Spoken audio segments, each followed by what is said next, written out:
खुलुमबाय नोंथांमोननि थाखाय बेलासिनि रादाब लाबोबावबाय अन्नानै भिडिअखौ जोबजासे नायलांदो। दुलाराय बर' फरायसा आफादा दिनै बड'लेण्ड मुलुगसोलोंसालिनि लांगोनायाव गोसोम जि खानानै मोनसे गोख्रों सोमावसारनाय हाबाफारि लादों। बड'लेण्ड मुलुगसोलोंसालिनि भाइस चेन्सेलर प्र लाइस्राम लादु सिंहनि हेंथायै दिनै दुलाराय बर' फरायसा आफादा मोनसे गोख्रों सोमावसारनाय हाबाफारि लादों। बे सोमावसारनाय हाबाफारियावनो दुलाराय बर' फरायसा आफादनि लोगो आफादगिरि खोरोमदाव औवारी बिथाङा बाहागो लानानै गोख्रों बाथ्रा बुंदों। बिथाङा मा बाथ्रा बुंदों भिडिअनि गेजेरजों नोंथांमोनहा नायलांदो। दुलाराय बर' फरायसा आफाद आरो बेखौ मदद होनानै जोंनि ओनसोलनि जिल्लानि बर' थुनलाइ आफाद दं, बर' समाज माने जोंहा ट्राइबेल संघ दङ आरो गुबुन गुबुन जोंखौ मदद होदों। आरो लोगोसे दिनै दुखुनांथाव बाथ्राया बे जे जों दुलाराय बर' फरायसा आफादा गोसोम माने जि मोखाङाव खानानै खुगा खाथेनानै जोङो बेवहाय मोनसे धरना लादों आरो आन्दलन लादों। मानोना जोङो दिनै मानगोनां आसामनि गभर्नर आरो चेन्सेलर बिथाङा इउनिभारसिटिसफोरनि चेन्सेलर आरो दिनै जोङो बिथांखौ खावलायो जे दिनै प्रफेसार लाइस्राम लादु सिंहआ सासे दायनिगिरि जाखांनायनि उनाव बिथाङा दान मोनसे लिभआव थांबाय, नाथाय दिनैनिफ्राय बिथाङा अफिस खालामनायनि मोनसे पजिसनाव दङ। दा नंखायनो जोङो दिनै जि आन्दलनखौ बिथांखौ इउनिभारसिटिनिफ्राय बोखारनांगौ होननानै जों खालामदों आरो बिनि थाखायनो दिनै जोङो बिथांखौ बोखारागौमानि आरो जोंनि दिनैनि जे ब्लेक डे आरो ब्लेक बे मोनसे गोसोम दिन दिनैहाय जोङो बेखौ लानानै प्रतिबाद खालामदों।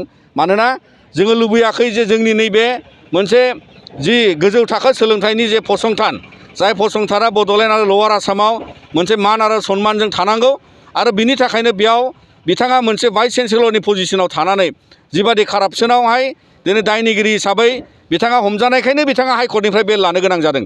दा नंखायनो दिनै बेबादि मोनसे डाइरेक्टर अफ भिजिलेन्स आरो CM भिजिलेन्सनि सिङाव केस जानायनि उनावबो दिनै बिथाङा अफिस लानानै बै बड'लेण्डखौ सामलायनाया, इउनिभारसिटिखौ सामलायनाया बियो दिनैहाय माने गनायथाव नङा।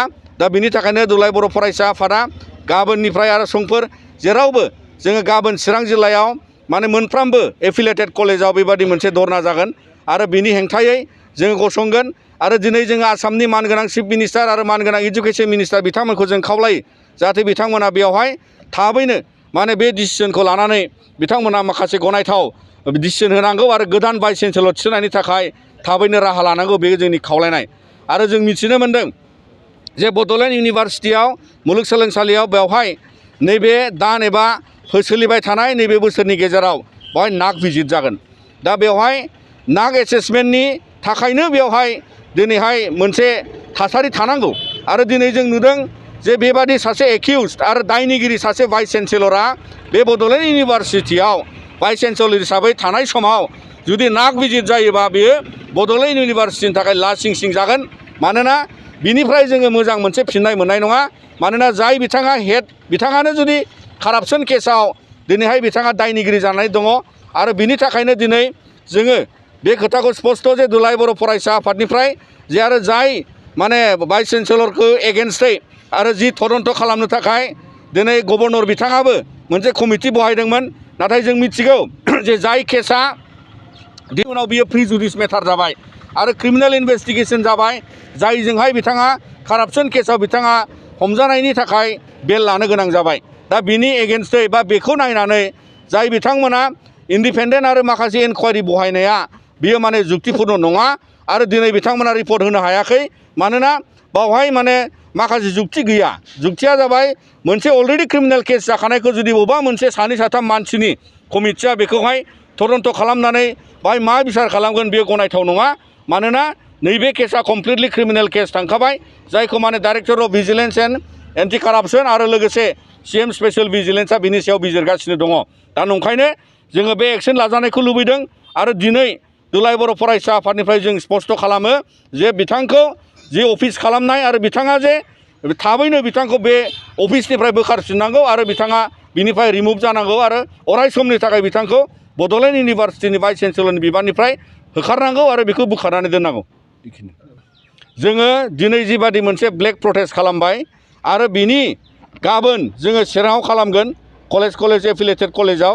दा बेखिनि साननै सानथामनि जोङो माखासे सम लादों, जायखौ लानानै दिनै गभर्नर बिथांनिसिम जोङो मोनसे खौरां हरदों आरो CM बिथांनोबो जोङो दिनैहाय खौरां दैथायहरगोन दा बिनिखायनो दिनै बिनि एगेन्स्टै जिखिनि एक्सन बा जिखिनि स्टेप सरकारा लानांगौ आरो गभर्नर बिथाङा चेन्सेलर हिसाबै लानांगौ बियो जुदि जाफुङाबा जोंनि सोमावसारनाया गोख्रोंनिफ्राय गोख्रोंसिन जागोन आरो बे इउनिभारसिटिया माने जोङो माने आरोबाव माने जोबरोङैनि थाखाय इनडिफिनिट समनि थाखाय जोङो बेवहाय आन्दलन खालामगोन आरो थाला बन्द खालामनानै दोननो गोनां जागोन।